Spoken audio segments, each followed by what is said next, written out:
बाजार में करेक्शन के साए मजीद गहरे हुए। कल और आज उससे बड़ी करेक्शन देखने को मिली। 1702 पॉइंट्स की कमी में हम एक बार फिर से आपसे मुखातब हैं और 6 बड़े स्टॉक्स लेकर आपके साथ मौजूद हैं। मैं मोहम्मद नईम और आप देख रहे हैं ज़फर सिक्योरिटीज प्राइवेट लिमिटेड को। आखिरी ट्रेडिंग सेशन और इस आखिरी सेशन में बाजार में करेक्शन के साए और आगे बढ़े तमाम इंडेक्स हैवीवेट स्टॉक्स सेक्टर्स में आज कमी रही, सिवाय ऑटोस जिसने के 14 पॉइंट्स को कंट्रीब्यूट किया, टेक्सटाइल कंपोजिट 8 पॉइंट्स और स्टील सेक्टर ने सिर्फ 8 पॉइंट्स की बहुत मामूली कंट्रीब्यूशन थी। इसके अलावा बाकी तमाम आज के सेक्टर्स दबाव का शिकार हुए और उन्होंने 100 इंडेक्स को बड़ी आज गिरावट दी है। यूबीएल जिसमें कि इनफरादी तौर पर अगर हम देखें 355 पॉइंट्स की कमी कर गया, अकेला स्टॉक उसका भरपूर साथ दिया।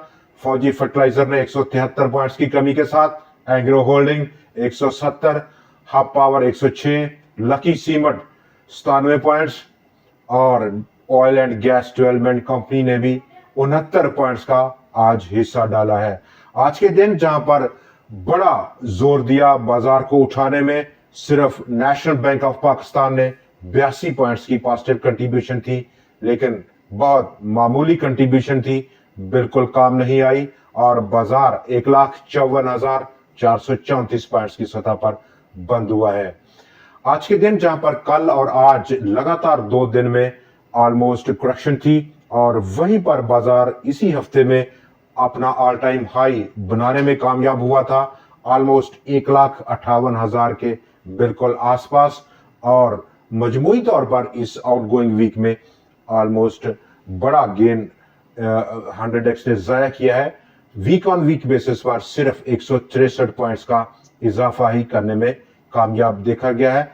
आज के दिन जहां पर बड़ी जो सेक्टर रोटेशन है वो हमें नजर नहीं आई और ऐसे में जहां पर बाजार आखिरी सेशन था, वीकेंड प्रॉफिट बुकिंग थी, अगला हफ्ता काफी इंपॉर्टेंट होगा, बहुत अहम हफ्ता है। मंडे चूंकि ब्रोकर्स सेग्रीगेशन का दिन है और इसी दिन state bank of Pakistan monetary policy को रिव्यू करेगा, शरह सूद का फैसला मतवक्के है। लेकिन बाजार ऐसे में काफी सारी रूमर्स का शिकार रहा, जैसे कि कोई मिनी बजट की सर्कुलेशन थी। आज के दिन शरह सूद क्या बढ़ रही है, अगर नहीं बढ़ रही तो क्या अनचेंज रहेगी, जबकि सबसे बढ़कर जियोपॉलिटिकल सिचुएशन जो कि इस वक्त खराब हो रही है और ओवर द वीकेंड न्यूज का फ्लो क्या रहेगा, इसी चीज को भांपते हुए तमाम डे ट्रेडर्स, हफ्तावार ट्रेडर्स और शॉर्ट टर्म ट्रेडर्स ने अपने गेयर्स को बुक करके घर जाने का पूरा प्रोग्राम किया और करेक्शन का जो अमल था उसको बहुत गहरा कर गए हैं। बाजार का आउटलुक क्या रहेगा यहीं पर हम बात करेंगे, लेकिन इससे पहले आज के दिन जहां पर बाजार का डाटा अगर हम देखें तो बाजार के हुजम में इजाफा कमी देखी गई 21.3% की। 1 अरब 16 करोड़ शेयर्स का कारोबार 1 अरब 48 करोड़ शेयर्स के मुकाबले में, और मालियत में कमी 60.4 अरब रुपए के मुकाबले में आज वो कम होकर 51.4 अरब रुपए की सतह को पहुंचा। With in 100 index composition volume में बड़ी कमी देखी गई, 40.2 करोड़ शेयर्स के मुकाबले में आज वो कम होकर 24.1 करोड़ शेयर्स की सतह को पहुंचे। 71 कंपनीज में आज कमी देखी गई और सिर्फ 28 में इजाफा हो पाया, जबकि एक कंपनी अनचेंज आज रही है।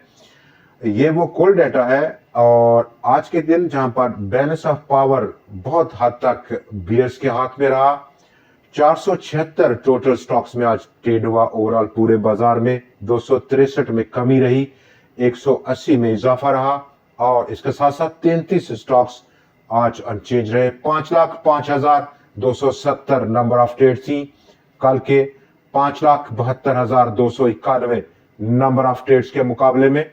और ऐसे में जहां पर बाजार बहुत माइनर सा वीक ऑन वीक बेसिस पर इजाफा लिए हुए है, रिवर्सल और ओवरबॉट मार्केट की कंडीशन है सबसे बढ़कर।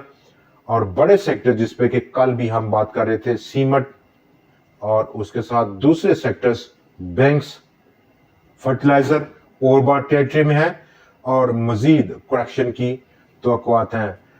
मंडे का सेशन डिपेंड करेगा कि ओवर द वीकेंड न्यूज का फ्लो क्या रहता है। टॉप ऑफ द लिस्ट रहेगा जियोपॉलिटिकल सिचुएशन, और चूंकि इंटरेस्ट रेट्स का दिन होगा मंडे का, और उस दौरान में ब्रोकर सिग्रीगेशन है जो कि मजीद नया पैसा बाजार में आने को रोकेगा, और तमाम दिन लोग इंतजार करेंगे स्टेट बैंक ऑफ पाकिस्तान के स्टैंड्स का, क्या रिव्यू में वो पॉलिसी रेट्स को लेता है। तो ऐसे में कोई बड़ा इवेंट नजर नहीं आ रहा मंडे की ट्रेडिंग में। और आज के टॉप शेयर्स में अगर हम बात करें तो top of the list number 1 Amreli steels. Amreli steels कल से लगातार तेजी का मूड बना रहा है, लेकिन बड़ी तेजी उसको बनाने में अभी मजीद वक्त दरकार है। 30 रुपए 25 पैसे का वो लेवल है जो कि ट्रेंड चेंजिंग लेवल है। इसकी ब्रेकआउट के बाद डेफिनेटली एक नया ट्रेंड शुरू हो सकता है, लेकिन स्टिल वॉच एंड सी की स्ट्रेटेजी को लेना बेहतरीन स्ट्रेटेजी है। नंबर 2 असूका पाकिस्तान 323 रुपए 41 पैसे की क्लोजिंग, अपसाइड। यहां पर जो रेजिस्टेंस है, इमीडिएट रेजिस्टेंस 363 रुपए की। नंबर 3 आयशा स्टील 14 रुपए 70 पैसे को स्टॉक ने ब्रेकआउट किया, 15 रुपए 9 पैसे की ऑलमोस्ट अपसाइड अब आयशा स्टील का 17 रुपए का।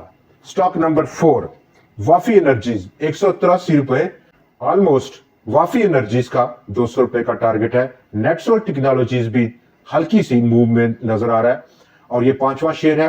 150 रुपए 55 पैसे की क्लोजिंग, 168 रुपए के बाद बड़ी मूव की तैयारी में रहेगा आगा स्टील। स्टॉक नंबर 6 कल से लाइमलाइट में है, बहुत वॉल्यूम छोड़ रहा, लेकिन दौड़ में अभी पीछे है। 10 रुपए 60 पैसे की ब्रेकआउट के बाद डेफिनेटली स्टॉक पर गहरी नजर होनी चाहिए। दोस्तों आज के प्रोग्राम में इतना ही।